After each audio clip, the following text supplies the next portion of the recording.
Je m'appelle Matthew, j'ai 35 ans, et le bruit de la paume de ma belle-mère frappant le visage de mon fils de 8 ans est quelque chose que je n'oublierai jamais. Avant de vous raconter comment 6 petits mots ont fait chuter une dynastie et coûter à une femme cruelle son domaine de plusieurs millions de dollars, dites-moi d'où vous écoutez dans les commentaires. Je veux savoir qui est avec moi dans cette histoire. Cela a commencé sur le parking. Cela aurait dû être mon premier avertissement. Le domaine Sterling dans le Connecticut est le genre d'endroit qui vous fait vous sentir petit rien qu'en le regardant. Des portails en fer, des pelouses impeccables qui semblent avoir été coupées avec des ciseaux à ongles, et une maison principale qui ressemble plus à un musée qu'à un foyer. Nous sommes arrivés dans ma berline de 4 ans. C'est une bonne voiture, fiable, sûre. Je l'ai payée le mois dernier, et j'en étais fier. Mais alors que je me garais près de la fontaine, le moteur a rugi derrière nous. Une Rolls-Royce Ghost, élégante et argentée, s'est garée juste à côté de moi, si près que je pouvais à peine ouvrir ma porte. Le conducteur s'en moquait, c'était Julian Sterling, le jeune frère de ma femme.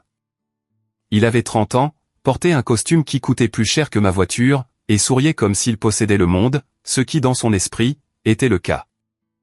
Et, Matt, a appelé Julian, sans même me regarder en jetant ses clés au voiturier. Essaie de ne pas rayer la peinture avec cette porte. D'accord. Cette chose vaut plus que ta police d'assurance vie. J'ai serré les mâchoires, mais je n'ai rien dit. J'ai regardé ma femme, Sarah. Elle se recroquevillait déjà. Ses épaules se sont voûtées. Sa tête s'est baissée. Nous n'étions même pas encore entrés. Et elle était déjà terrifiée. C'était le pouvoir de la famille Sterling. Ils n'avaient pas seulement de l'argent. Ils avaient une façon de faire en sorte que tout le monde se sente comme de la boue. Ignore-le, lui ai-je murmuré, en lui serrant la main. Nous sommes là pour Thanksgiving. Nous mangeons, nous endurons, nous partons pour Léo. Léo, mon fils, était sur le siège arrière, serrant son carnet de croquis. C'était un enfant calme, sensible, le genre de garçon qui sauverait une araignée plutôt que de l'écraser. Il détestait venir ici. Il savait, même à 8 ans, qu'il n'était pas le bienvenu. « Est-ce qu'on doit y aller, papa ?» a-t-il demandé, ses grands yeux bruns me regardant dans le rétroviseur. « Juste pour quelques heures, mon pote, ai-je dit, affichant un visage courageux. Ensuite, nous pourrons rentrer à la maison et faire notre vrai Thanksgiving. Pizza et film. » Il a un peu souri à ça. D'accord, pizza et film. Nous sommes entrés. La maison sentait les bougies chères et l'argent ancien. Eleanor Sterling, ma belle-mère, nous attendait dans le hall. Elle avait 68 ans, mais elle en paraissait 50 grâce aux meilleurs chirurgiens esthétiques de New York. Elle portait des perles probablement plus anciennes que le pays et un sourire qui n'atteignait pas ses yeux. « Sarah » a-t-elle dit, offrant une joue froide pour un baiser. « Tu as l'air fatiguée. Tu travailles toujours à ce petit boulot ?» Sarah était bibliothécaire. Elle aimait ça. Mais pour Eleanor, tout ce qui n'impliquait pas de réunion de conseil d'administration ou de gala de charité était un petit boulot. « C'est bon de vous voir, maman » a dit Sarah, sa voix à peine un murmure. Eleanor s'est tournée vers moi, son regard a balayé mon costume, trouvant chaque fil lâche, chaque imperfection. « Matthew, je vois que vous portez toujours ce charmant ensemble. »« Joyeux Thanksgiving, Eleanor » ai-je dit, gardant ma voix stable. Puis elle a regardé Léo. Son expression ne s'est pas adoucie. Elle s'est durcie. Et le garçon, essayez de l'empêcher de casser quoi que ce soit cette fois, voulez-vous? Le vase dans le couloir est de la dynastie Ming. Salut, grand-mère, a dit Léo, regardant ses chaussures. Elle ne lui a pas répondu. Elle s'est juste tournée et est entrée dans le grand salon. Le dîner est dans 20 minutes. Ne soyez pas en retard. Le dîner était un désastre en puissance. La salle à manger était dressée pour 20 personnes. Verre en cristal, couvert en argent, assiette en porcelaine bordée d'or. C'était beau, froid et terrifiant. Je me suis assis à côté de Sarah. Léo était de mon autre côté. Le reste de la table était rempli de parents Sterling. Tantes, oncles, cousins, tous bruyants, tous riches, tous nous ignorants. Arthur Sterling, mon beau-père, était assis en bout de table. C'était l'ombre d'un homme. Il m'a fait un signe de tête une fois, un mouvement rapide et nerveux du menton avant de plonger son nez dans son verre de vin. Il ne tenait jamais tête à Eleanor. Jamais. Les ennuis ont commencé quand Léo s'est levé pour aller aux toilettes. Quand il est revenu, il était confus. La table était bondée. Les gens avaient déplacé des chaises pour parler, et il avait perdu ses repères. Il a vu une chaise vide près du bout de la table. C'était une grande chaise ornée, avec un revêtement en velours. Elle avait l'air confortable, innocente. Léo y est monté. La pièce est devenue silencieuse. C'est arrivé si vite que je n'ai pas pu l'arrêter. Le bavardage a cessé instantanément. Les fourchettes se sont arrêtées à mi-chemin des bouches. Tous les regards se sont tournés vers le bout de la table. Eleanor s'est levée. Elle n'était pas juste en colère. Elle tremblait. Descends, a-t-elle sifflé. Léo s'est figé. Il a regardé autour de lui, les yeux écarquillés, terrifié. Quoi? C'est la chaise d'Harold, a crié Eleanor, sa voix se brisant comme un fouet. C'est la chaise du patriarche. Comment oses-tu, petit, maman, il ne savait pas, a plaidé Sarah, se levant. C'est juste un enfant. Il sait, a hurlé Eleanor, pointant un doigt manucuré vers mon fils. Il sait qu'il n'a pas sa place ici. Il l'a toujours su. Regardez-le. Ce n'est pas un sterling. C'est du sang de bâtard. Du sang de bâtard. Les mots sont restés suspendus dans l'air comme une fumée toxique. Mon sang s'est glacé. J'ai commencé à me lever pour atteindre mon fils, mais Eleanor était plus proche. Elle s'est déplacée plus vite que je ne l'aurais cru possible pour une femme en talons. Elle a tendu la main et a attrapé le bras de Léo, le tirant. Sors de cette chaise. Léo a essayé de descendre en se débattant, mais il était emmêlé dans la nappe. Il a glissé. Et puis elle l'a giflé. C'était un son sec et claquant, plus fort que le silence. Sa paume a frappé durement sa joue. Léo a halté. La force du coup l'a déséquilibré. Il est tombé de la chaise et a heurté le parquet en bois avec un bruit sourd. Léo, a hurlé Sarah, mais elle n'a pas bougé. Elle est restée là, les mains sur la bouche, paralysée par une vie entière de peur. J'ai bougé. J'ai traversé la pièce en deux enjambées. Je me suis agenouillé à côté de mon fils. Il était recroquevillé, tenant son visage. Il ne pleurait pas. C'était le pire. Il était trop effrayé pour pleurer. Il tremblait, son petit corps vibrant contre le sol. C'est bon, ai-je murmuré, le serrant dans mes bras. Je te tiens. Papa est là. J'ai regardé son visage. Une empreinte de main rouge apparaissait déjà sur sa peau pâle. Je me suis levé, soulevant Léo avec moi. Il a enfoui son visage dans mon cou, se cachant d'elle. La pièce était silencieuse. Arthur regardait son assiette. Julien souriait, vraiment souriait en sirotant son vin. Les tantes et les oncles ont détourné le regard, faisant semblant de ne pas avoir vu une grand-mère agresser son petit-fils. J'ai regardé Eleanor. Elle était là, respirant difficilement, lissant sa robe. Elle n'avait pas l'air désolée. Elle avait l'air juste. Il m'a provoqué, a-t-elle dit, sa voix calme comme la glace. Il a besoin d'apprendre sa place. Vous, les gens, vous pensez que vous pouvez simplement entrer ici et prendre ce que vous voulez? C'est ma maison, ma famille. Sarah pleurait maintenant, des larmes silencieuses coulant sur son visage. Maman, comment as-tu pu? Arrête de pleurnicher, Sarah, a claqué Eleanor. Contrôle ton mari et ton enfant, ou pars. J'ai confié Léo à Sarah. Emmène-le à la voiture, ai-je dit doucement. Matt, partons, a murmuré Sarah, me tirant le bras. S'il te plaît, ne fais pas de scène. Emmène-le à la voiture, Sarah. Elle a regardé mon visage et a vu quelque chose qu'elle n'avait jamais vu auparavant. Elle a hoché la tête, a pris Léo et a couru hors de la pièce. Je me suis tourné vers Eleanor. Elle me regardait avec le même dédain qu'elle m'avait montré le jour de mon mariage, comme si j'étais de l'aide, comme si j'étais de la boue. Eh bien, a-t-elle dit, haussant un sourcil. Allez-vous vous excuser pour son comportement? J'ai tendu la main vers la poche intérieure de ma veste. J'avais porté une enveloppe toute la soirée. C'était censé être une surprise pour plus tard. Une notification légale que j'avais reçue ce matin-là, quelque chose que je ne savais pas comment gérer. Mais maintenant je savais exactement comment la gérer. Je me suis approché d'elle. Je n'ai pas crié. Je n'ai pas hurlé. J'étais complètement, terriblement calme. J'ai posé l'enveloppe sur la table, juste à côté de son assiette en porcelaine. Mon avocat est déjà impliqué, ai-je murmuré 6 mots. Eleanor m'a regardé fixement. Elle a cligné des yeux. Quoi? Vous m'avez entendu, ai-je dit, ma voix assez basse pour que tout le monde doive se pencher pour écouter. Vous pensez que vous pouvez frapper mon fils? Vous pensez que vous pouvez l'appeler un bâtard? Vous pensez que votre argent vous protège?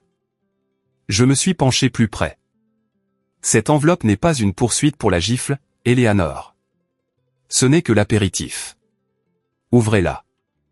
Ses mains tremblaient en la saisissant. Elle a sorti le papier. C'était une seule feuille. Une notification d'un audit. Une notification d'une rupture de confiance. Elle a lu la première ligne. Son visage est devenu blanc. La couleur s'est drainée si vite que j'ai cru qu'elle allait s'évanouir.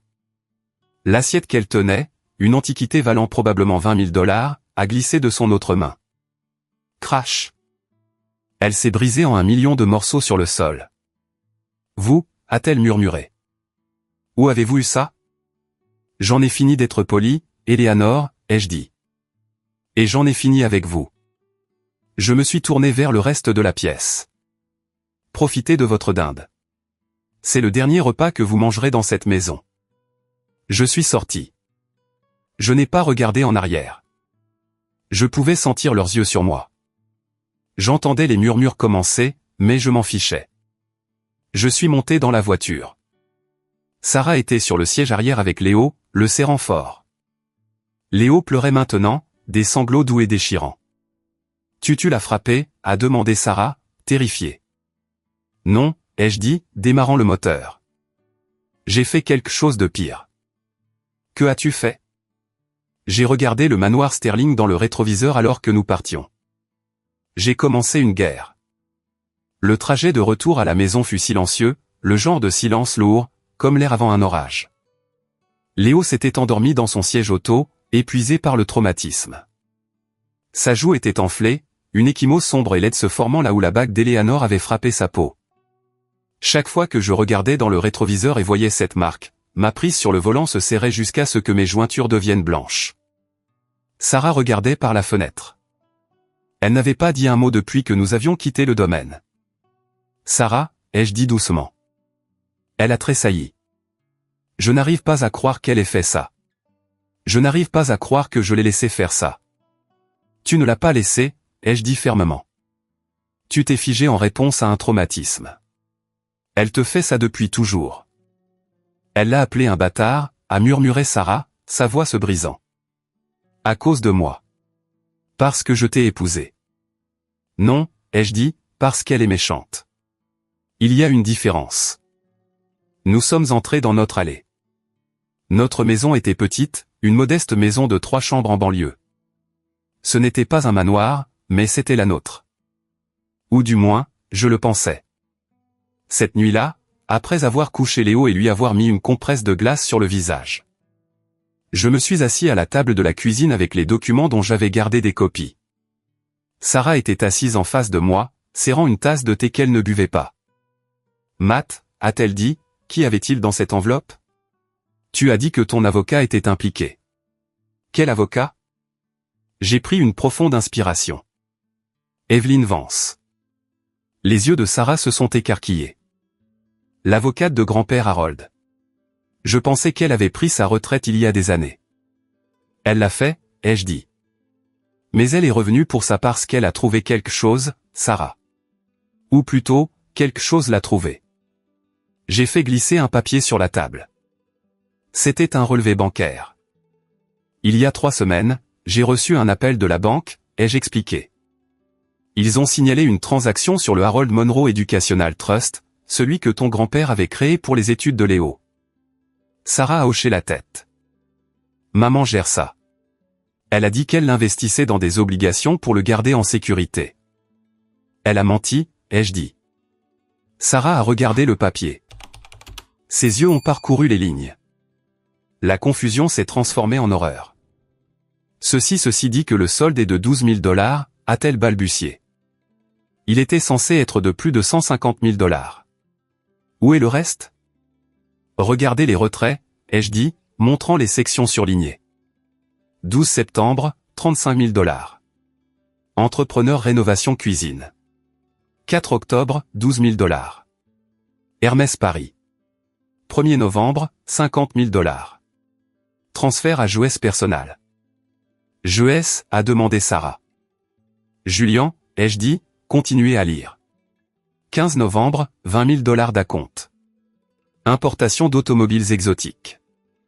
Elle a acheté une voiture à Julien, a murmuré Sarah. Avec l'argent des études de Léo.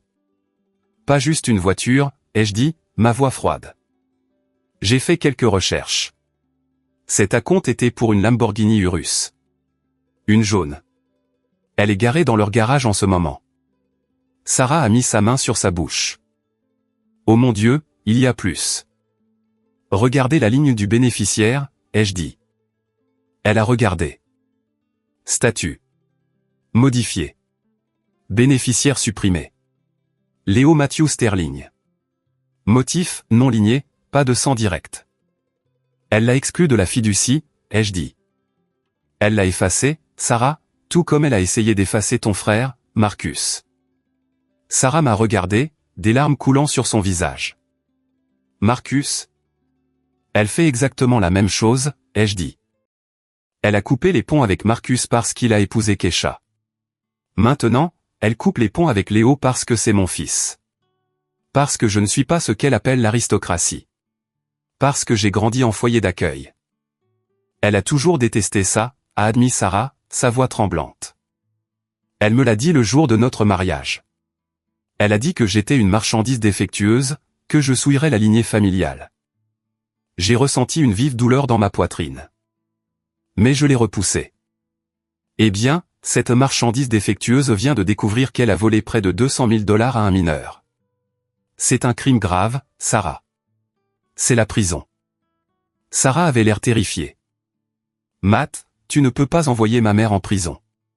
Cela détruira la famille. La famille est déjà détruite. J'ai claqué ma main sur la table. Elle a giflé notre fils. Elle a volé son avenir pour acheter un jouet à son petit prince. Quelle famille protèges-tu, Sarah? Celle qui te traite comme une servante? Celle qui traite ton fils comme un chien errant?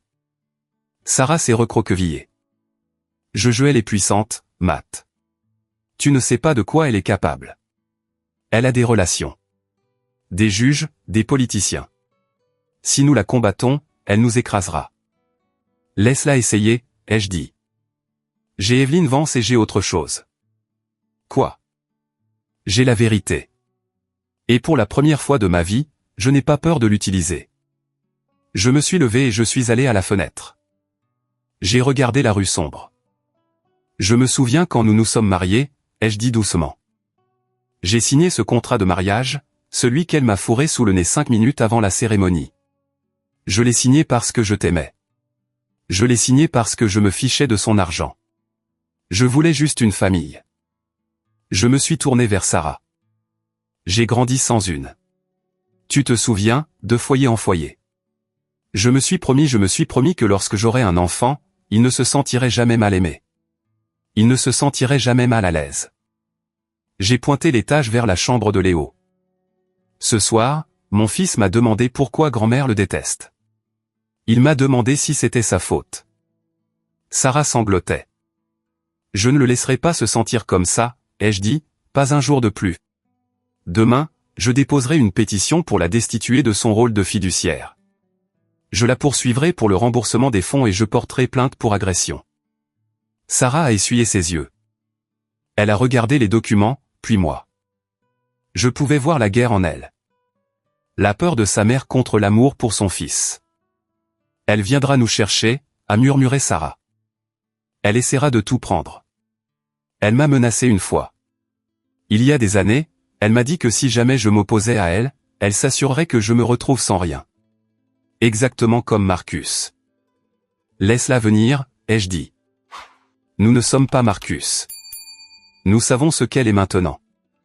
Juste à ce moment-là, mon téléphone a vibré sur la table. Il était tard, après minuit. Je l'ai décroché. Un message d'un numéro inconnu. Revoyez votre contrat de travail. Clause de turpitude morale. Article 4. Vous voudrez peut-être commencer à chercher un nouvel emploi. Une photo était jointe. Une photo de moi quittant le domaine Sterling plus tôt ce soir-là, prise par une caméra de sécurité. Qui est-ce ? A demandé Sarah. C'est Julien, ai-je dit, en lui montrant le téléphone. Il menace mon emploi. Je travaillais comme architecte paysagiste pour une entreprise qui faisait beaucoup d'affaires avec le cercle Sterling. Eleanor avait de l'influence. Tu vois, a crié Sarah. Ça commence. Matt, s'il te plaît. On pourrait peut-être négocier. Si on s'excuse, s'excuser. Je l'ai regardé, stupéfait. Pourquoi ? Pour que le visage de notre fils serve de punching ball ? Non, mais pour la scène. Pour la menace d'avocat. Si on recule, peut-être qu'elle remettra l'argent. Peut-être qu'elle nous laissera tranquilles. Elle ne nous laissera jamais tranquilles, ai-je dit. Elle sent la peur, Sarah. Si nous reculons maintenant, elle nous possédera pour toujours. Elle possédera Léo. J'ai tapé une réponse au numéro. Allez-y et dites à votre mère que j'espère qu'elle aime les combinaisons oranges. J'ai envoyé. Matt, a halté Sarah. Je vais me coucher, ai-je dit. J'ai une réunion avec Evelyne le matin. Tu dois décider de quel côté tu es, Sarah. Parce qu'il n'y a plus de juste milieu. Je suis monté à l'étage, laissant ma femme seule dans la cuisine avec la preuve de la trahison de sa mère. Je ne savais pas si elle me suivrait. Je ne savais pas si notre mariage survivrait à cela. Mais alors que j'étais allongé dans mon lit, écoutant la respiration douce de Léo depuis la pièce voisine, je savais une chose avec certitude. Les fantômes du manoir Sterling nous avaient hantés assez longtemps. Il était temps de les exorciser. Le lendemain matin, la guerre n'a pas seulement frappé à notre porte. Elle l'a enfoncée. Je me suis réveillé et Sarah n'était pas dans le lit. Mon cœur a battu la chamade d'une seconde, pensant qu'elle était partie. Qu'elle était retournée chez sa mère comme elle menaçait toujours de le faire quand les choses devenaient difficiles. Mais alors j'ai senti le café. Je l'ai trouvée dans la cuisine, toujours en pyjama, fixant son téléphone. Elle avait l'air pâle. « Qu'est-ce que c'est ?» ai-je demandé, me versant une tasse. « Ma carte de crédit a été refusée », a-t-elle dit, sa voix creuse. J'ai essayé de commander des courses en ligne, refusé. Fonds insuffisant. J'ai froncé les sourcils. C'est impossible. Nous avons des économies. J'ai ouvert notre application bancaire. Mon estomac s'est noué.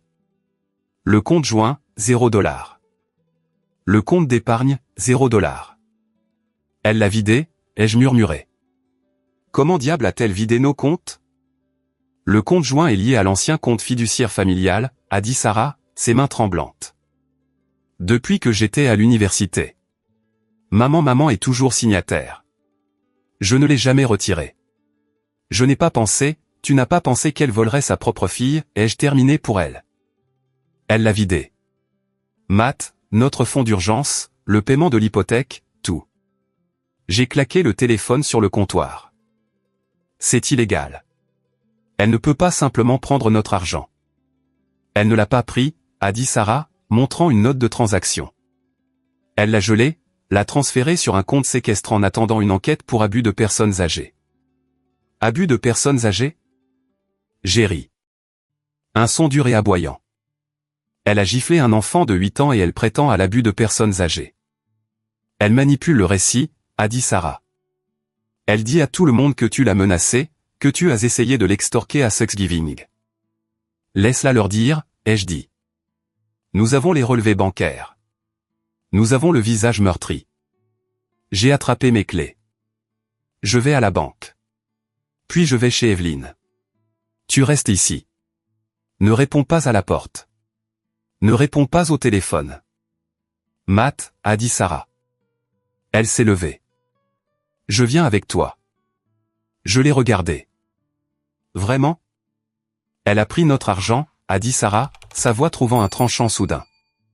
Elle a frappé mon fils, et maintenant elle essaie de nous affamer. J'en ai assez d'avoir peur, Matt. Elle a couru à l'étage pour se changer. 5 minutes plus tard, nous étions en voiture. Nous avons déposé Léo chez mon ami Dave. Dave était un grand gaillard, un ancien flic. Personne ne passe le portail, il m'a promis. Occupe-toi de tes affaires. À la banque, c'était une impasse. Le directeur, un type qui jouait clairement au golf avec Arthur Sterling, nous a fait tourner en rond. C'est une affaire familiale complexe, a-t-il dit en transpirant. Nous devons suivre le protocole. Protocole? Je me suis penché sur son bureau. Le protocole, c'est du vol.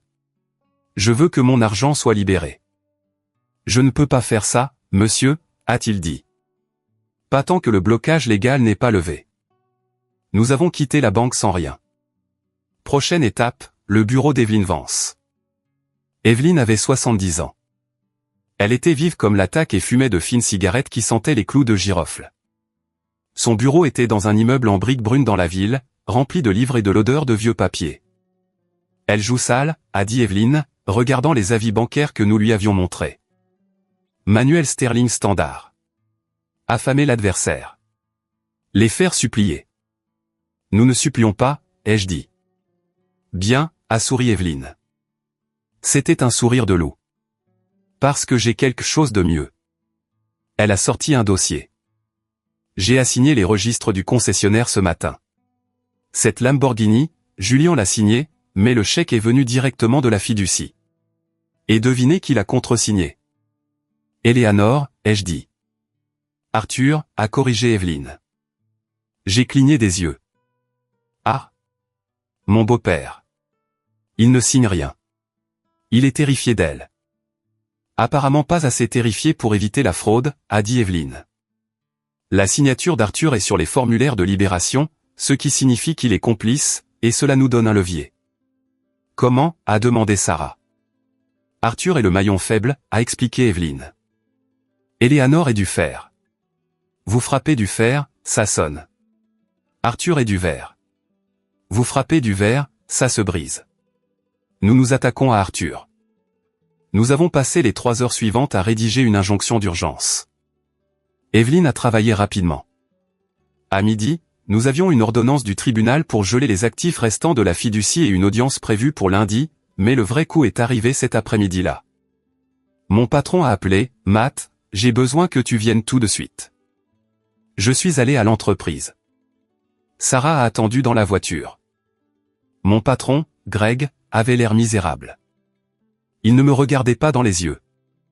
Écoute, Matt, tu sais que je t'aime bien. Tu es mon meilleur designer. Va droit au but, Greg, ai-je dit. Nous avons perdu le contrat de Riverside aujourd'hui. Il a dit que les promoteurs s'étaient retirés. Ils ont dit qu'ils ne pouvaient pas travailler avec une entreprise qui emploie des éléments instables. Éléments instables? Ils ont cité un rapport de police, a dit Greg, glissant un papier sur son bureau, déposé ce matin, affirmant que vous avez agressé une personne âgée dans une résidence privée la nuit dernière. C'est un mensonge, ai-je dit. Elle a giflé mon fils. Je ne l'ai pas touché. Ça n'a pas d'importance, a soupiré Greg. Le projet Riverside vaut 3 millions de dollars. Les Sterling. Ils connaissent du monde, Matt. Ils ont menacé de mettre l'entreprise sur liste noire si je ne vous renvoyais pas. Alors, vous me virez? Je vous mets en congé sans solde illimité, a dit Greg. Jusqu'à ce que ça s'éclaircisse. Je suis désolé, Matt. J'ai aussi une famille. Je suis sorti du bureau, portant une boîte de mes affaires. Quand je suis arrivé à la voiture, Sarah a vu la boîte. Elle n'a pas posé de questions. Elle savait. Elle a commencé à pleurer. Je suis désolé. Je suis tellement désolé. Tout est de ma faute. Non, ai-je dit, en mettant la boîte dans le coffre. C'est la guerre. Je me suis assis sur le siège conducteur et je me suis tourné vers elle. Sarah, écoute-moi. Ils ont pris mon emploi. Ils ont pris notre argent. Ils ont blessé notre fils. Ils pensent que cela nous brise. J'ai démarré la voiture, mais ils ont oublié une chose. Quoi, a-t-elle reniflé. Je n'ai plus rien à perdre. Et un homme qui n'a rien à perdre est l'homme le plus dangereux sur Terre. Nous sommes rentrés à la maison, mais je ne suis pas entré. J'ai déposé Sarah et lui ai dit que j'avais une course à faire. Où vas-tu, a-t-elle demandé. Chercher le verre, ai-je dit. Et le briser. Je me suis rendu dans un petit restaurant en bordure de la ville, un endroit appelé le Rusty Spoon. Je savais qu'Arthur Sterling s'y rendait tous les vendredis après-midi pour prendre un café et une tarte, seul. C'était sa seule échappatoire à Eleanor. Je suis entré. Il était là, assis dans une cabine à l'arrière, lisant un journal. Il avait l'air petit, abattu. Je me suis glissé dans la cabine en face de lui. Il a sursauté, manquant de renverser son café. Matthew, Arthur, ai-je dit. Vous ne devriez pas être ici, a-t-il murmuré, regardant autour de lui nerveusement. Si Eleanor le sait, Eleanor n'est pas là, ai-je dit. Il n'y a que nous. J'ai posé la copie de la facture de la Lamborghini sur la table. Vous avez signé ça, ai-je dit. Arthur a regardé le papier. Son visage est devenu gris. J'ai dû. Elle m'a forcé. Elle vous a forcé à voler votre petit-fils, ai-je demandé. Elle vous a forcé à commettre une fraude? Vous ne comprenez pas, a plaidé Arthur. Elle contrôle tout. L'argent, la maison. Si je ne fais pas ce qu'elle dit, elle me coupe les vivres. Je suis un vieil homme, Matt. Je n'ai nulle part où aller. Vous êtes un lâche, ai-je dit. Il a tressailli. Vous l'avez regardé frapper Léo, ai-je dit, ma voix montant. Vous l'avez regardé et vous n'avez rien fait. Tout comme vous n'avez rien fait quand elle a viré Marcus. Tout comme vous n'avez rien fait quand elle a tourmenté Sarah pendant des années. Arthur a baissé les yeux sur ses mains. J'ai essayé de l'arrêter avec Marcus une fois et elle a menacé de me dénoncer, a-t-il murmuré. Dénoncer quoi? Arthur a levé les yeux. Ses yeux étaient remplis d'un secret désespéré et terrifié. Les dettes, a-t-il dit. La fortune Sterling. C'est parti, Matt. C'est parti depuis des années. Je l'ai fixé. Quoi? La maison est hypothéquée jusqu'au cou, a-t-il avoué, les mots se précipitant. Les investissements ont échoué. Nous vivons à crédit et avec des prêts depuis une décennie. Eleanor, elle refuse de réduire. Elle a besoin de l'image. Alors, elle emprunte et elle me fait signer. Donc, l'argent de la fiducie, j'ai réalisé que ce n'était pas seulement pour la voiture. Arthur a dit que c'était pour payer les intérêts des prêts, pour garder les lumières allumées un mois de plus. Elle a volé Léo pour payer sa vanité. C'était ça. La fissure dans l'armure. Arthur, ai-je dit, vous avez un choix à faire tout de suite. Vous pouvez couler avec elle parce que je vais révéler ça. Je vais montrer au monde que l'Empire Sterling est un château de cartes et quand la police viendra pour la fraude, ils verront votre signature. Il a commencé à trembler. Ou, ai-je dit, me penchant, vous pouvez m'aider. M'aider? Comment? Donnez-moi le reste, ai-je dit. Donnez-moi les registres, les vrais, pas les comptes truqués qu'elle montre à l'IRS. Donnez-moi la preuve de là où l'argent est allé. Elle va me tuer, a-t-il murmuré. Elle ira en prison, ai-je dit. Et vous, si vous coopérez, peut-être qu'Evelyn pourra vous accorder un accord. Peut-être que vous pourrez enfin être libre d'elle. Arthur m'a regardé. Pendant un instant, j'ai vu le fantôme de l'homme qu'il aurait pu être. Un père, un grand-père. Il y a une clé USB, a-t-il dit doucement. Dans le coffre-fort de la bibliothèque, elle garde le vrai grand livre là-bas. Et autre chose. Quoi d'autre? La dernière vidéo d'Harold, a dit Arthur. Avant de mourir, il a fait une vidéo. Eleanor pense qu'elle l'a détruite, mais j'en ai gardé une copie. Qu'est-ce qu'il y a sur la vidéo, Arthur? Il m'a regardé dans les yeux. La vérité sur qui possède réellement le domaine. Mon cœur battait la chamade.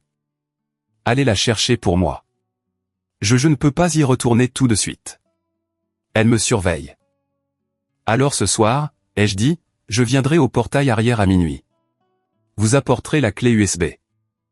Si je me fais prendre, si vous ne le faites pas, ai-je dit, vous sauvez votre âme. Faites-le pour Léo. S'il vous plaît. Arthur a hésité. Puis lentement, il a hoché la tête. Minuit, a-t-il dit. J'ai quitté le restaurant. Mon sang chantait. Le château de cartes vacillait. Et ce soir, j'allais le faire s'écrouler. La lune était cachée derrière d'épais nuages alors que je garais ma voiture à un pâté de maison du domaine Sterling. Il était 23h50. L'air était froid, mordant à travers ma veste, mais je transpirais. Je me suis faufilé vers le portail arrière, l'entrée de service. C'est là que passaient les traiteurs et les jardiniers, les gens qu'Eleanor Sterling prétendait ne pas exister. J'ai vérifié ma montre. 23h58. J'ai attendu. Les ombres des arbres s'étiraient comme de longs doigts agrippants. Chaque bruissement de feuilles sonnait comme un pas. L'avait-elle attrapé? La police m'attendait-elle à la place? À minuit 5, une silhouette a émergé de l'obscurité du jardin. C'était Arthur. Il portait un trench coat sur son pyjama, serrant un petit sac en plastique. « Matt » a-t-il murmuré. « Je suis là » ai-je dit, sortant de l'ombre. Il m'a tendu le sac. À l'intérieur se trouvait une clé USB argentée. Elle me semblait lourde dans ma main, plus lourde que le plastique et le métal ne devrait l'être. On aurait dit une arme. « Tout est là » a dit Arthur, sa voix tremblante. Le grand livre, la vidéo et les emails. Quels emails? Entre Eleanor et le directeur de la banque, a dit Arthur, prouvant qu'elle savait exactement ce qu'elle faisait. Prouvant la préméditation.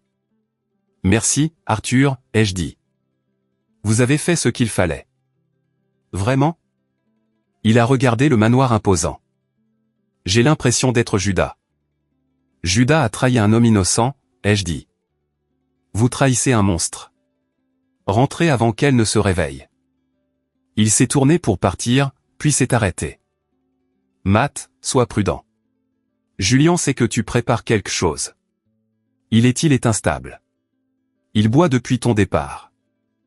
Je peux gérer Julian, ai-je dit. J'ai roulé directement chez Evelyn. Elle était réveillée, m'attendant. Nous avons branché la clé USB sur son ordinateur portable sécurisé. Ce que nous avons trouvé était explosif. Le grand livre montrait des millions de dettes. La richesse était un mirage, mais la vidéo était l'option nucléaire. Nous avons cliqué sur le fichier nommé eral-final-testament.mp4. L'écran a clignoté et il y avait Harold Monroe, le grand-père de Sarah. Il avait l'air frêle, assis dans son fauteuil, branché à un réservoir d'oxygène, mais ses yeux étaient vifs. Si vous regardez ceci, a râlé Harold. Alors Eleanor l'a fait. Elle a trahi ma confiance. Il a toussé, prenant un moment pour respirer. Je connais ma fille. Elle aime le pouvoir plus que les gens. Elle pense que le sang est tout. Elle a tort. Harold s'est penché vers la caméra. J'active le protocole de sécurité. Clause 7b de mon testament original. Si Eleanor Sterling est reconnue coupable de manquement à ses devoirs fiduciaires, ou si elle nuit à l'un de mes descendants, spécifiquement mon arrière-petit-fils Léo, son usufruit est révoqué. J'ai halté. La propriété du manoir Sterling, le terrain et tous les actifs restants la contourneront, ainsi que ma petite-fille Sarah, que je crains trop sous l'emprise de sa mère, et seront immédiatement transférés au tuteur désigné de mon arrière-petit-fils. Il a fait une pause. Ce tuteur est Matthew, le seul homme de cette famille à avoir de la colonne vertébrale. Evelyn a mis la vidéo en pause. Elle m'a regardé, les yeux écarquillés. Savez-vous ce que cela signifie, Matt? Cela signifie, j'ai lutté pour trouver les mots. Cela signifie que je possède la maison. Cela signifie que vous possédez tout, a dit Evelyn. En tant que fiduciaire pour Léo, si nous pouvons prouver qu'elle a manqué à son devoir, et avec ce grand livre, nous le pouvons. Elle est actuellement en violation de propriété dans votre maison. Je me suis assis, stupéfait. L'ironie était suffocante. Le bâtard était le maître du domaine. Mais nous devons sécuriser cela, a dit Evelyn, repassant en mode avocate. Nous devons déposer cela dès lundi matin. D'ici là, vous devez rester discret. Ne leur faites pas savoir que nous avons cela. Je suis rentré chez moi. Sarah m'attendait. Je lui ai tout raconté. Elle a regardé la vidéo, des larmes coulant sur son visage en entendant la voix de son grand-père. Il savait, a-t-elle murmuré. Il savait que tu étais le bon. Il savait que nous protégerions Léo, ai-je dit. Le dimanche passa dans un flou d'anxiété. Nous avons gardé les rideaux tirés. Chaque voiture qui passait devant notre maison nous faisait sursauter. Puis, à 16 heures, la sonnette a retenti. J'ai vérifié la caméra. Ce n'était pas la police. Ce n'était pas Eleanor. C'était un homme grand et noir en blouson de cuir et une femme à ses côtés. C'est Marcus, a haleté Sarah. Mon frère. J'ai ouvert la porte. Marcus avait l'air plus vieux que sur ses photos, mais il avait les yeux de Sarah. Il m'a regardé, puis Sarah. J'ai entendu dire qu'il y avait une guerre, a-t-il dit. Un petit sourire jouait sur ses lèvres. J'ai pensé que vous pourriez avoir besoin de renfort. Sarah a volé dans ses bras. Ils ont pleuré, se tenant l'un l'autre pour la première fois en 20 ans. Comment avez-vous su, ai-je demandé, lui serrant la main. Arthur m'a appelé, a dit Marcus. Papa, il avait l'air différent. Effrayé mais éveillé. Il m'a raconté ce qui était arrivé à Léo. Il m'a raconté ce que tu avais fait. Marcus m'a regardé avec respect. Personne ne lui a jamais tenu tête comme ça. Pas même moi. Je suis juste parti. Toi tu es resté et tu t'es battu. Je ne pouvais pas laisser mon fils, ai-je dit. Moi non plus, a dit Marcus. Il a fait signe à la femme. C'est Kesha, ma femme. Kesha a souri chaleureusement. Nous avons apporté de la nourriture et nous avons apporté autre chose. Quoi? De la terre, a dit Marcus. Je surveille Julien depuis des années, au cas où. Vous savez, il a un problème de jeu. Je m'en doutais, ai-je dit. Il doit de l'argent à des gens peu recommandables à Atlantic City, a dit Marcus. Ce transfert de 50 000 $ que vous avez vu, ce n'était pas juste de l'argent de poche. C'était de l'argent de protection. Si nous exposons cela, si nous montrons aux requins que l'argent sterling a disparu, Julien se retournera contre sa mère en un battement de cœur pour sauver sa peau. Nous nous sommes assis autour de la table de la cuisine, moi, Sarah, Marcus, Kesha, les marginaux, les bâtards. Nous les avons encerclés, ai-je dit, regardant la carte des preuves que nous avions construite. Nous avons la fraude, les dettes, la vidéo, le jeu. Alors, quand frappons-nous, a demandé Marcus. Demain, ai-je dit. L'audience est à 9 heures. Nous y allons et nous mettons fin à tout cela. Mais l'ennemi n'attendait pas demain. Ce soir-là, alors que nous élaborions une stratégie, une pierre a traversé la fenêtre de notre salon. Le verre a volé en éclats partout. Léo a crié de l'étage. J'ai couru à la fenêtre. Dehors, un SUV noir s'est enfui. Enroulé autour de la pierre, il y avait un mot.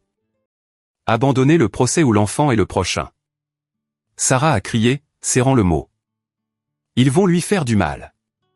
Matt, nous devons arrêter. Non, ai-je dit, ma voix froide comme la glace. J'ai regardé le verre brisé, puis ma famille terrifiée. Ils viennent de faire leur dernière erreur. J'ai pris mon téléphone et j'ai appelé Evelyn. Déposer la plainte pénale, ai-je dit, ce soir et appeler le shérif. Je veux une escorte policière jusqu'au palais de justice demain. Matt, êtes-vous sûr, a demandé Evelyn. J'en ai assez de jouer en défense, ai-je dit. Il est temps de tout brûler. Lundi matin, les marches du palais de justice étaient bondées. Eleanor avait appelé la presse. Bien sûr qu'elle l'avait fait.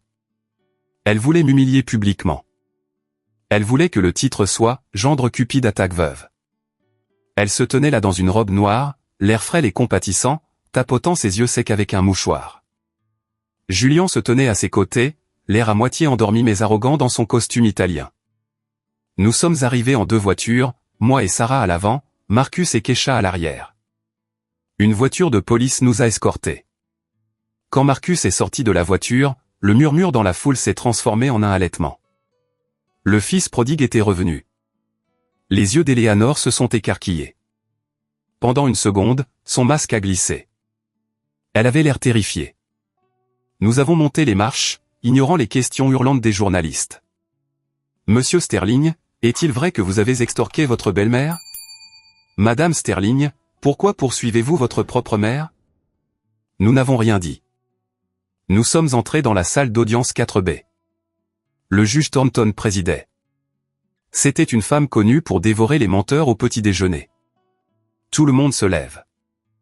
L'audience a commencé. L'avocat d'Eleanor, un type élégant nommé Maître Blackwood, a commencé sa déclaration liminaire. Votre honneur, il s'agit d'une simple affaire d'un parent mécontent qui tente de profiter d'une veuve en deuil. Monsieur Matthew Sterling a porté des accusations sans fondement, harcelé ma cliente et lui a causé une grave détresse émotionnelle.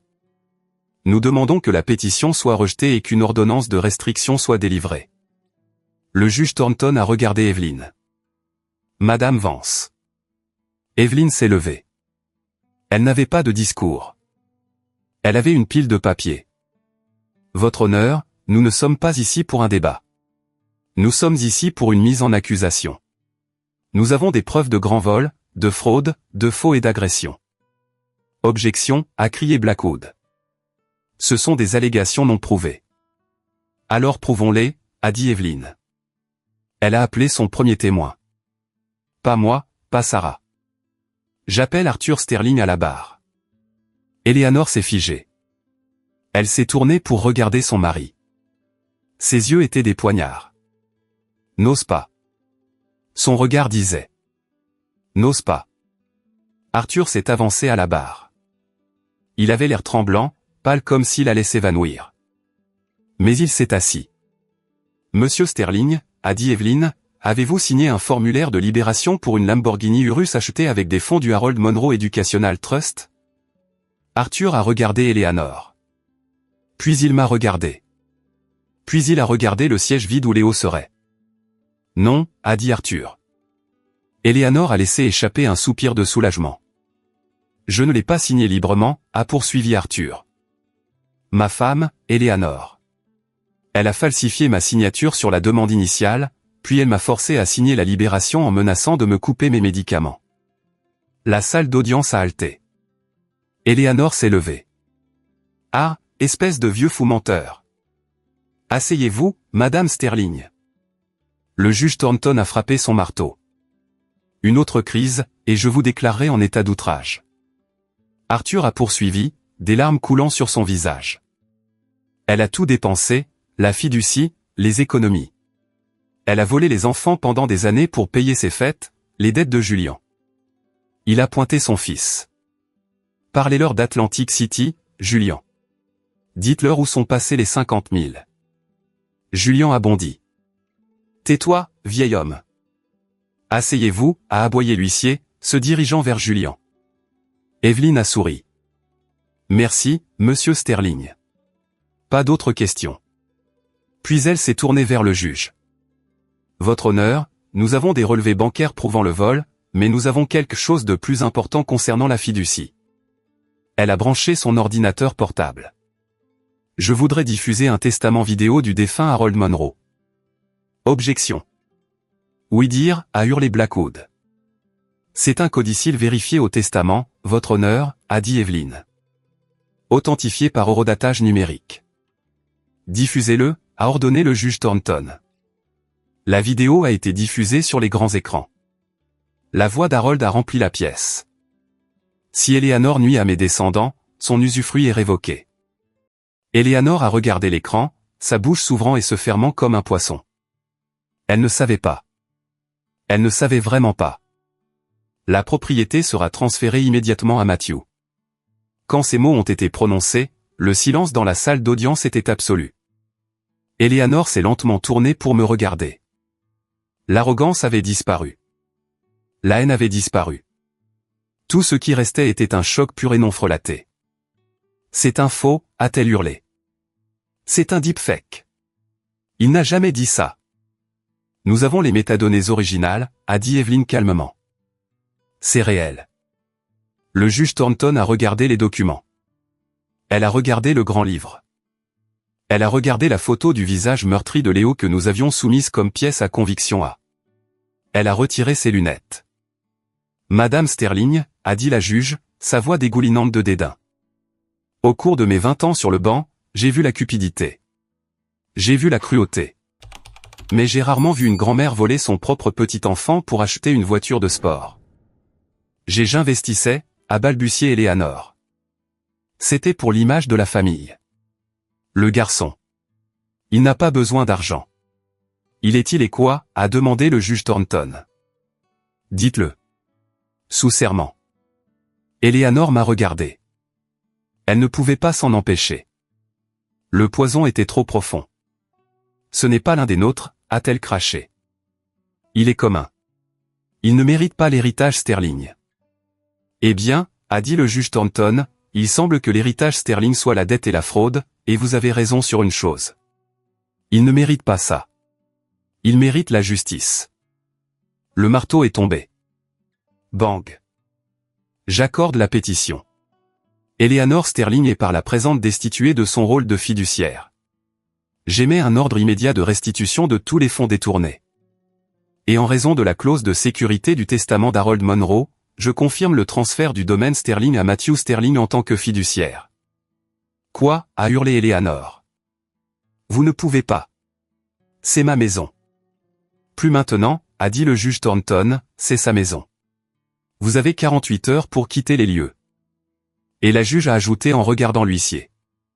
Concernant l'agression et la fraude. Je renvoie cette affaire au procureur pour poursuite pénale. Huissier, mettez Madame Sterling et Monsieur Julian Sterling en détention pour interrogatoire concernant les accusations de grand vol. Les huissiers se sont avancés. Julian a essayé de courir. Je ne l'ai pas fait. C'était elle. Elle m'a forcé. Il a été plaqué avant d'atteindre la porte. Eleanor est restée figée alors que les menottes se refermaient sur ses poignets. Elle a regardé Sarah. Sarah, a-t-elle crié. Fais quelque chose. Je suis ta mère. Sarah s'est levée. Elle a regardé sa mère. Vraiment. La regarder pour la première fois sans peur. Non, a dit Sarah. Tu es la femme qui a frappé mon fils. Elle lui a tourné le dos. J'ai regardé Eleanor être emmenée. Elle est passée à côté de moi. Nos yeux se sont rencontrés. Vous avez tout ruiné, a-t-elle sifflé. Non, Eleanor, ai-je dit calmement. Je viens de tout réparer. Les portes de la salle d'audience se sont refermées derrière elle. C'était fini. Le silence après un ouragan est étrange. On s'attend à la paix, mais on ne voit que les débris. Nous sommes sortis du palais de justice sous le soleil aveuglant. Les journalistes étaient toujours là, mais les questions avaient changé. Monsieur Sterling, comment vous sentez-vous après le verdict? Sarah, saviez-vous pour la fraude? Nous les avons ignorés et sommes montés dans la voiture. Marcus a poussé un long sifflement grave. Sacré nom, a-t-il dit.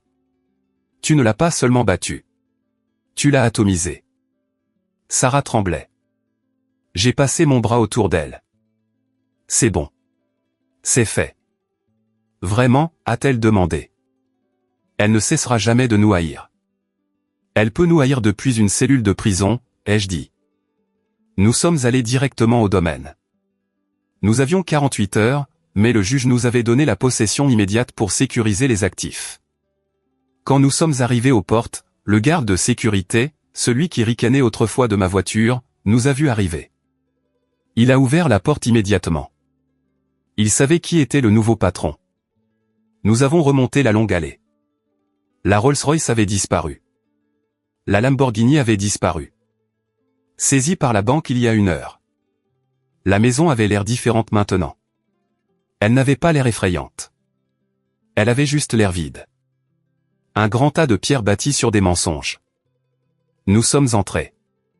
Le personnel était rassemblé dans le hall, l'air nerveux.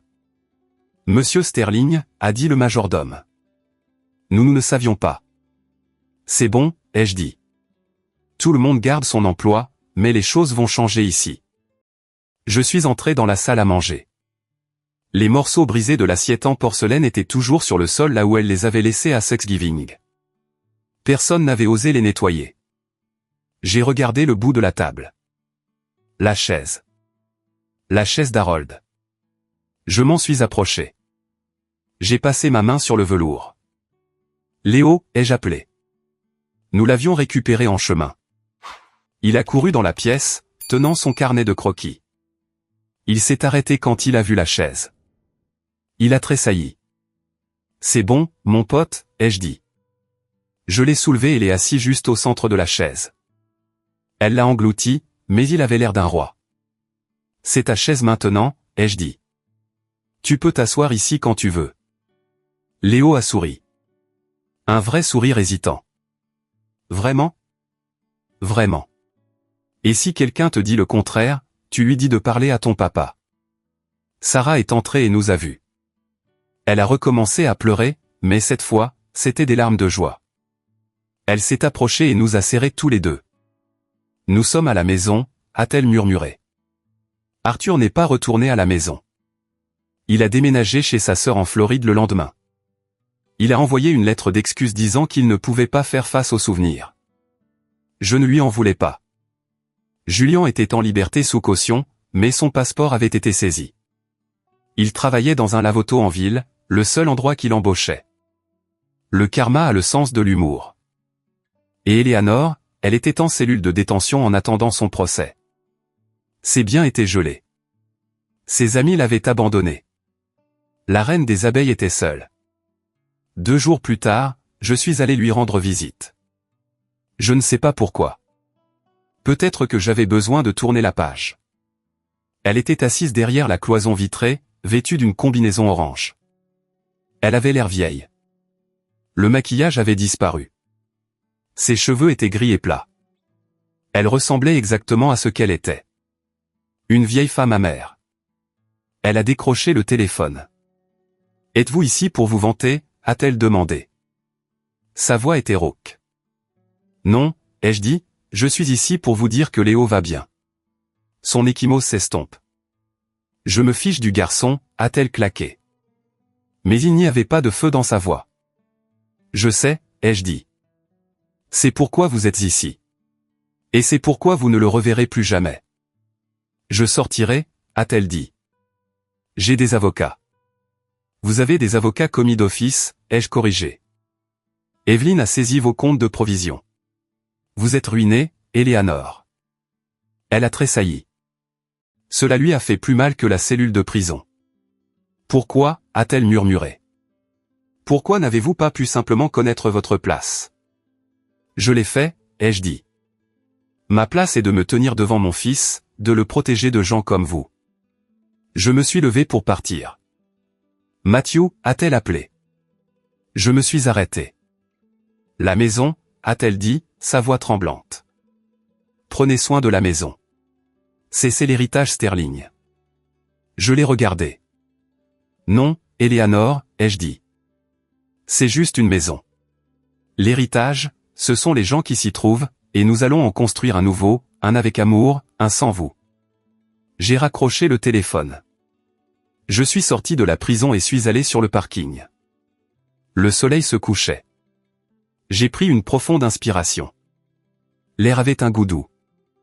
Je suis monté dans ma voiture, ma berline fiable de 4 ans, et je suis rentré chez moi, pas au manoir. Nous n'allions pas y vivre. Nous allions le vendre. Chaque brique, chaque statue, chaque acre. Nous allions prendre l'argent et le placer dans une vraie fiducie pour Léo. Et nous allions acheter une belle maison normale avec un grand jardin pour qu'il puisse y jouer. Une maison où personne ne se souciait des lignées de sang. Une maison où la seule chose qui importait était que nous soyons là les uns pour les autres.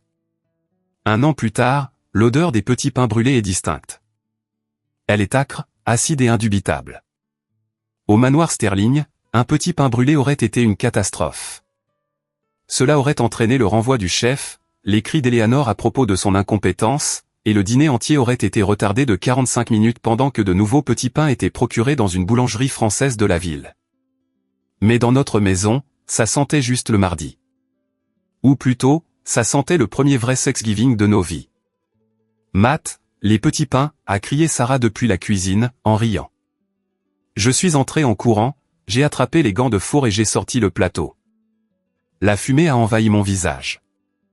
Les dessus étaient carbonisés, noirs. Ils ressemblaient à des palets de hockey. Eh bien, ai-je dit, en toussant et en chassant la fumée. Je suppose que nous aurons du pain extra croustillant cette année. Sarah s'est appuyée contre le comptoir, essuyant la farine de son front. Elle avait l'air fatiguée, mais c'était une bonne fatigue. Celle qui vient de faire quelque chose que l'on aime, et non de brandir un bouclier contre la maltraitance émotionnelle. Elle était belle. Elle avait l'air libre. Penses-tu que Marcus s'en souciera, a-t-elle demandé.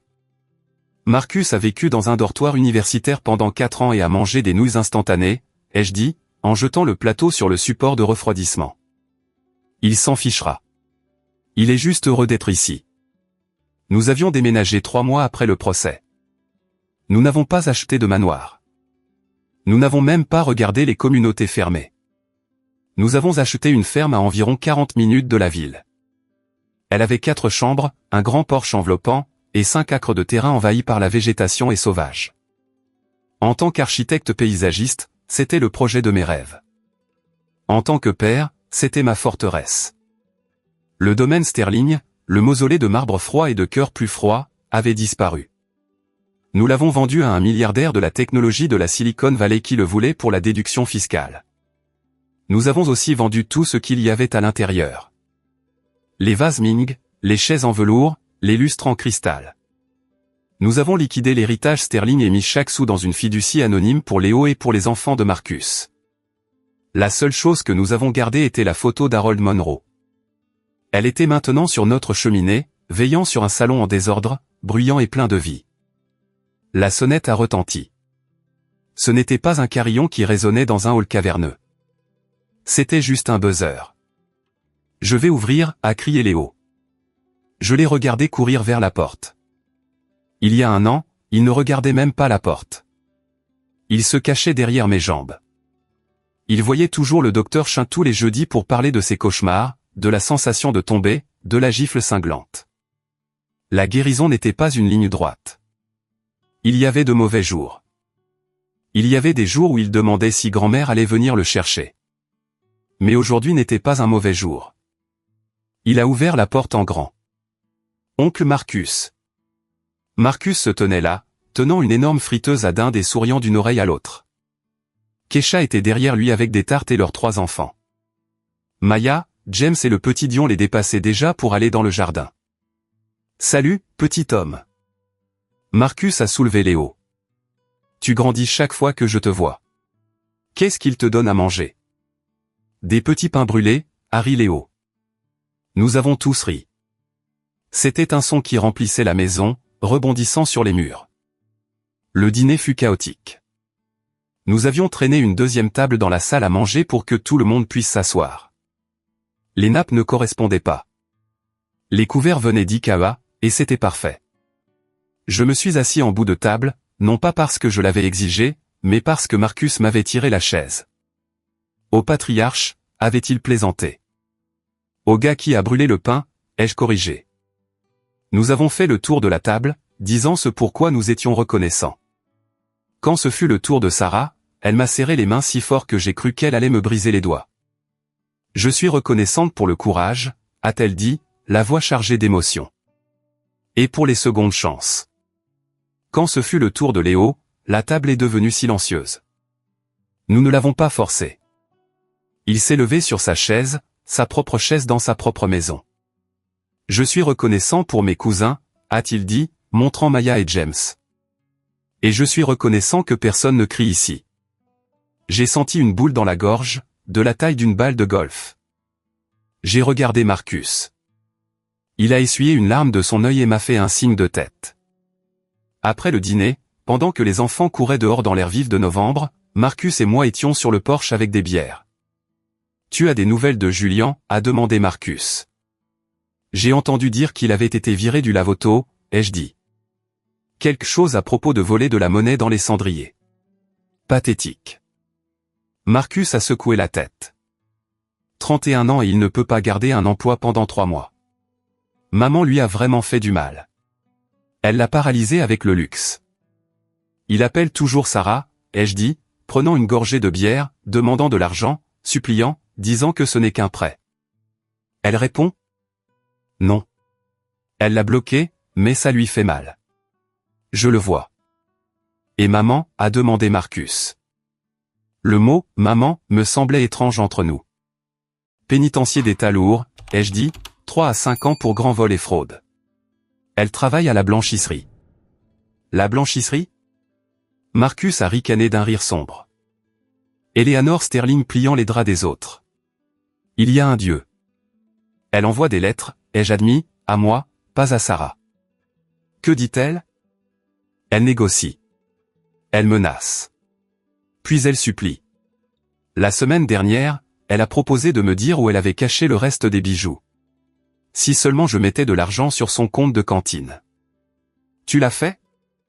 Non, ai-je dit. J'ai brûlé la lettre. Marcus a regardé le champ où nos enfants jouaient à chat. Léo courait, les joues rosées, criant de rire tandis que James le poursuivait. Tu nous as sauvés, Matt, a dit Marcus doucement. Tu sais ça? Si tu n'avais pas trouvé cette vidéo, si tu ne t'étais pas levé, je serais encore à Chicago à penser que ma sœur me détestait. Mes enfants ne connaîtraient pas leur cousin. Harold nous a sauvés, ai-je dit. J'ai juste transmis le message. Tu étais le message, a corrigé Marcus. Harold t'a choisi pour une raison. Plus tard ce soir-là, après le départ de Marcus et de sa famille, Sarah et moi nettoyions la cuisine. La maison était de nouveau calme, mais c'était un calme chaleureux. Matt, a dit Sarah, en essuyant une assiette. J'ai trouvé quelque chose dans les relevés bancaires pour la clôture de la succession. Un transfert? Mon estomac s'est serré. Oh, un transfert vers une maison de retraite à Boca Raton, a-t-elle dit. Pour Arthur Sterling. Elle s'est tournée pour me regarder. Ses yeux cherchaient les miens. Les documents de la fiducie disaient que papa avait été coupé. Elle disait qu'il était complice. Qu'il n'avait rien eu. Il n'a rien eu, ai-je dit en frottant une casserole un peu trop fort. Alors qui a payé la maison de retraite? Matt, c'est une belle maison. Chambre privée. Vue sur l'océan. Payé pour 5 ans. J'ai arrêté de frotter. J'ai soupiré. C'est un vieil homme, Sarah, ai-je dit doucement. Et c'est ton père. Il était faible. Il était lâche. Il t'a laissé tomber 1000 fois. Mais il m'a donné la clé USB. Sans ça, nous aurions perdu.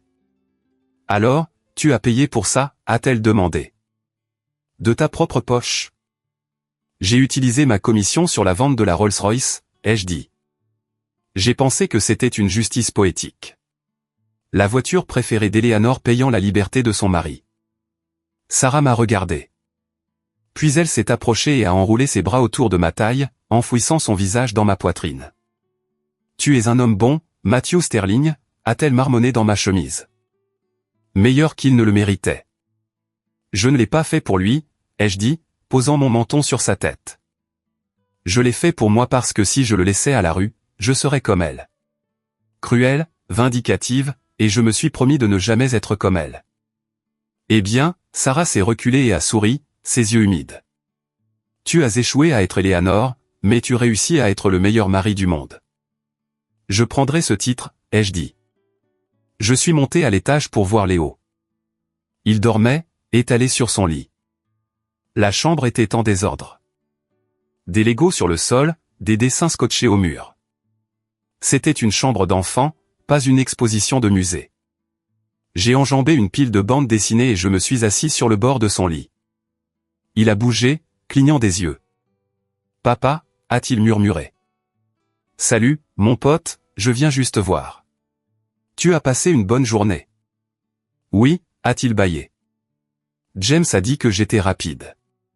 Il a dit que je devrais rejoindre l'équipe d'athlétisme. Tu es rapide, j'ai souri. Peut-être que nous t'inscrirons au printemps. Il a bougé, remontant sa couette. Papa. Oui. Grand-mère ne reviendra jamais? La question est restée en suspens. C'était le monstre sous le lit. La peur que la paix soit temporaire. J'ai balayé ses cheveux de son front. L'échymose avait disparu depuis longtemps. Plus même un souvenir sur sa peau. Non, Léo, ai-je dit fermement. Elle ne reviendra pas. Elle ne peut plus te faire de mal. Ni oncle Julien. Cette maison. c'est notre forteresse. Personne n'entre sans notre invitation. Comme un château? Exactement comme un château. Et tu es le prince, il a souri, les yeux se fermant. Et tu es le roi. Je ne suis que le chevalier qui garde le portail, ai-je murmuré. Je l'ai regardé dormir longtemps. J'ai pensé au chemin qui nous avait menés ici. La peur sur le parking. Le bruit de la gifle. Les 6 mots que j'avais murmurés qui avaient brisé une dynastie. Mon avocat est déjà impliqué. Cela semble si simple maintenant. Mais à ce moment-là, c'était comme sauter d'une falaise. Nous avions reconstruit à partir des décombres. Le nom Sterling, autrefois synonyme de pouvoir et de cruauté, n'était plus qu'un nom dans un dossier judiciaire.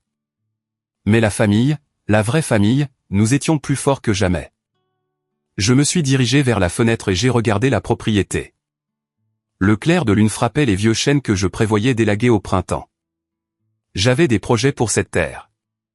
Une cabane dans les arbres pour Léo, un jardin pour Sarah, un endroit où les choses poussaient au lieu de stagner. Mon téléphone a vibré dans ma poche. Je l'ai sorti. C'était une notification du système de messagerie de la prison. Le détenu Sterling a demandé à vous ajouter à sa liste de visites. Accepter ou refuser. J'ai regardé l'écran. J'ai pensé à la femme qui avait appelé mon fils un bâtard. J'ai pensé à la femme qui avait volé son avenir pour acheter une voiture. J'ai pensé à la femme qui était assise dans une cellule de prison et pensait toujours qu'elle était la victime. Je ne ressentais plus de colère. Je ne ressentais plus de haine. Je ne ressentais juste rien. Elle était un fantôme et je ne crois pas aux fantômes. J'ai appuyé sur refuser. Puis j'ai bloqué le numéro. J'ai éteint le téléphone et l'ai posé sur la commode. Je suis sorti de la pièce, laissant la porte ouverte juste un entrebâillement pour que la lumière du couloir puisse chasser les ombres. Je suis descendu et me suis versé un verre d'eau. La maison se préparait pour la nuit, les boiseries grinçaient dans l'air frais. C'était un son réconfortant, le son d'un foyer habité. Je me suis assis sur les marches du porche, regardant l'obscurité. Il faisait froid, mais ça ne me dérangeait pas. J'aimais le froid. Cela me rappelait que j'étais vivant.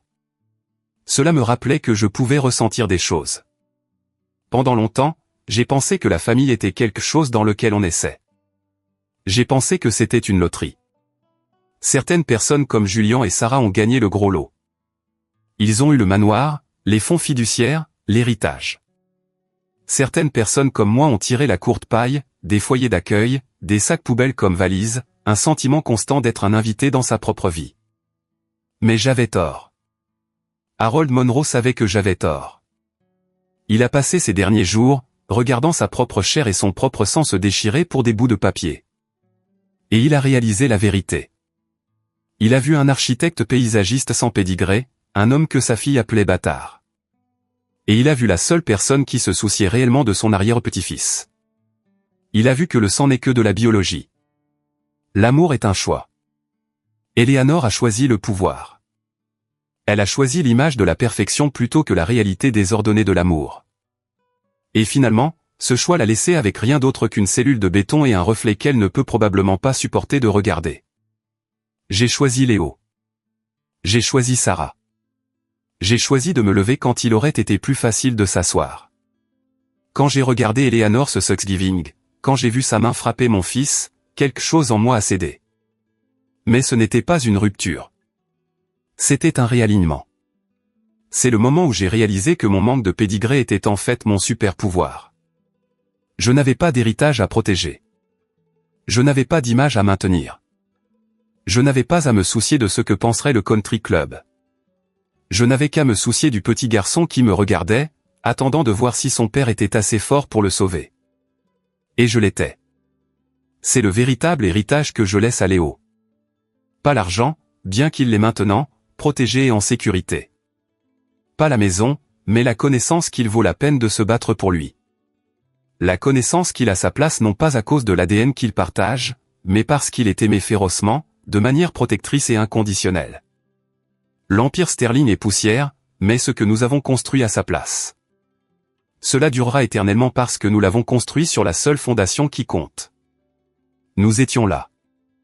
Cette histoire peut ressembler à un drame sur des gens riches et un héritage, mais à la base, elle parle de quelque chose de beaucoup plus universel, les limites et l'estime de soi. Beaucoup d'entre nous, peut-être vous qui regardez ceci en ce moment, avons un sterling dans nos vies. Ce n'est peut-être pas une belle-mère riche. C'est peut-être un patron qui vous rabaisse, un frère ou une sœur qui profite de vous, ou un ami qui n'appelle que lorsqu'il a besoin de quelque chose. Ils utilisent la peur, la culpabilité ou l'obligation. Like, they're just trying their best, but their best is not fucking good enough. Anyway, everyone's just trying their best. Also, we have a big exam on Monday, so I'm going to be studying hard for that, and I'm sure they'll be studying hard for that too, as well, this evening, or if not this evening, then this weekend, surely. Yeah. I don't wanna shit on them too hard, you know? Young and dumb. Young and dumb do be young and dumb. It's just like, have you ever spoon-fed someone and they still miss? Like that's the feeling I'm getting. Like they're like, oh help, help, I need help with this. And then I like literally spoon-fed the answer and they're like, wait, what? Wait, what?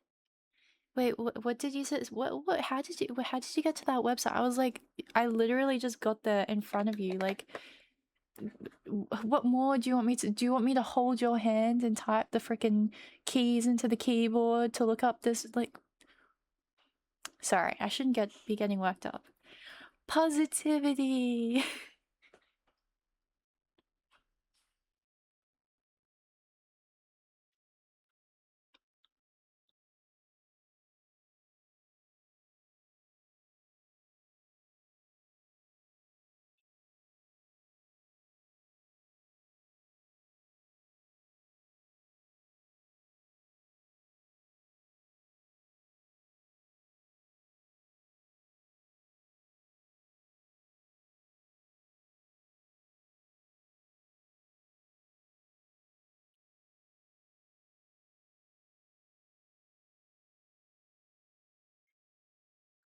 Lash.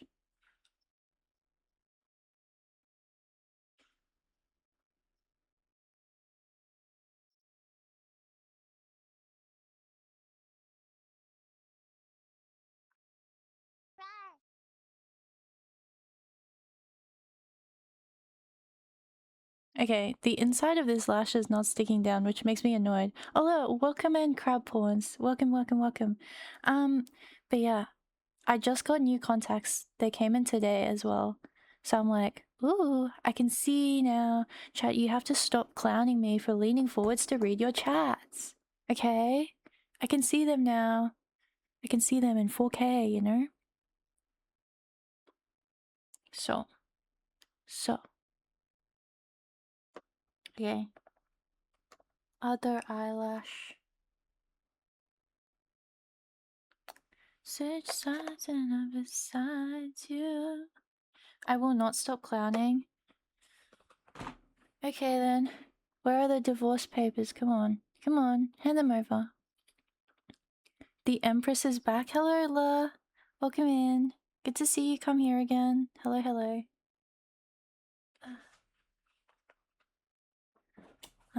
Kate. Hello, hello. Hi, Bun. I'm seeing your husband on Sunday. Okay. Give him some back shots from me, I guess.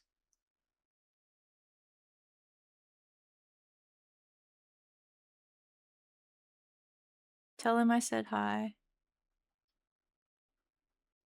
Oh wait, no. If you do that, then he'll be like, "Oh my god, Bun was thinking of me." So actually just forget you told me. Interesting. Oh yeah, speaking of inches. Speaking of inches, what it'll be? 8 16. Yo, sorry, wifey, I'm out on Sunday. Fair, fair, fair. You can have your things. Or they're just trying at the wrong thing. True. I don't have the young excuse, I'm just dumb. Me too. Me too. I'm an unk. And I'm dumb.